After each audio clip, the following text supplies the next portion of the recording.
قبل ما نبدأ قصتنا الجميلة النهاردة ما تنسوش تعملوا لايك للفيديو وتشتركوا في القناة عشان يوصل لكم كل الفيديوهات اللي احنا هنعملها مخصوص عشانكم. يلا بينا يا أطفال نسمع قصة جديدة وممتعة ونتعلم منها درس جديد في قناة 24 ساعة مع طفلك. يلا بينا. كان يا مكان ولا يحلى الكلام إلا بذكر النبي عليه الصلاة والسلام. كان في ثعلب مكار ماشي في الغابة وكان بيدور على بير عشان يشرب منه، وكان عطشان جدا. فضل يمشي ويدور على مية عذبة جميلة عشان يشرب منها، وفجأة يا أصدقائي لقى قدامه بير كبير جدا وفيه مية جميلة. فرح الثعلب جدا وقعد يتنطط من الفرحة وقال أخيرا لقيت مية وهشرب. ومن كتر ما هو بيتنطط وفرحان وقع في البير من غير ما يقصد، ووقع تحت خالص في البير يا أصدقائي. بس فضل يشرب ويشرب أصل هو كان عطشان جدا،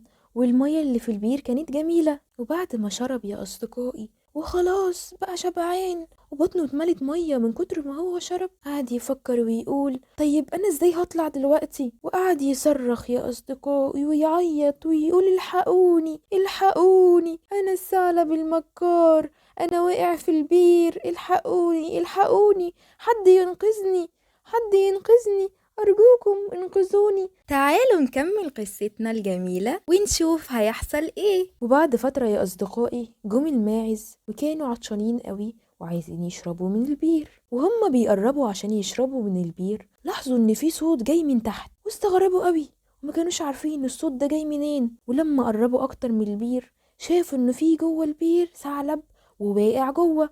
راحت الماعزة بصاله وقالت له انت يا ثعلب انت عندك مية تحت ولا ايه؟ رد عليا. راح الثعلب رد عليها وقال لها أيوة أنا عندي مية حلوة أوي تحت، تعالي يا معزة اشربي. وقعد يفكر يا أصدقائي الثعلب وجات له فكرة إن هو يخلي المعزة تنزل تحت وبعد كده هو يطلع. وقعد يا أصدقائي يقنعها ويقول لها انزلي يا معزة انزلي تحت عشان تشربي، ده في مية جميلة ومية كتير. وفجأة يا أصدقائي المعزة صدقته ونزلت البير عشان تشرب. وأول ما نزلت المعزة يا أصدقائي وقف الثعلب فوق ظهرها ونط بره البير، والمعزة استغربت قوي هو ليه الثعلب عمل معاها كده. والمعزة زعلت قوي يا أصدقائي وخافت وقالت له حرام عليك، طب استنى أشرب وساعدني واطلع بره زي ما أنا ساعدتك إن أنت تخرج. والثعلب يا أصدقائي بصلها كده باستهزاء وقال لها أنا ما عنديش وقت استناكي. وسابها ومشي من غير ما يساعدها. وفضلت المعزة المسكينة يا أصدقائي تحت وعمالة بتصرخ وتقول الحقوني. وبكده يا أصدقائي نتعلم من قصتنا الجميلة دي إن إحنا لازم نخلي بالنا قبل ما نعمل أي حاجة، وناخد بالنا كمان من الناس اللي ممكن تدلنا على الخير واللي ممكن تدلنا على الشر. وكمان اوعوا حد يعمل زي ما الثعلب المكار عمل مع المعزة ويوقع الناس في الشر، لازم كلنا نعمل خير ونساعد بعضنا.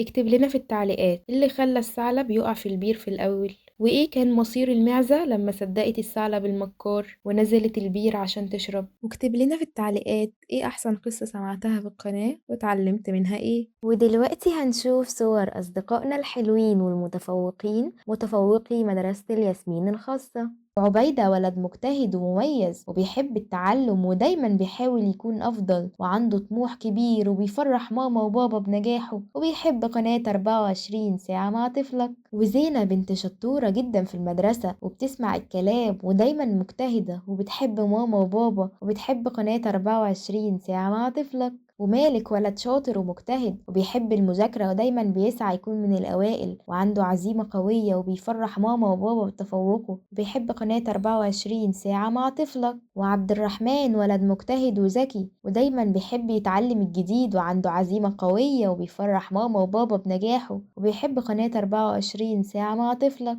وأيسل بنت شطورة ومجتهدة وبتحب الدراسة ودايما بتحاول تكون أفضل وعندها طموح كبير وبتفرح ماما وبابا بتفوقها وبتحب قناة 24 ساعة مع طفلك. وخديجة بنت ذكية وشطورة وبتحب المذاكرة ودايما بتحاول تكون أفضل وبتسعى دايما للنجاح وبتفرح ماما وبابا بتفوقها وبتحب قناة 24 ساعة مع طفلك. بعد ما سمعنا قصتنا الجميلة النهاردة، اوعى تكون نسيت تعمل لايك واشتراك للقناة عشان يوصلك كل الفيديوهات اللي احنا بنعملها عشانك. بعد ما سمعنا قصتنا الجميلة النهاردة، تعالوا معايا نسمع قصص أكتر في قناة 24 ساعة مع طفلك. يلا بينا.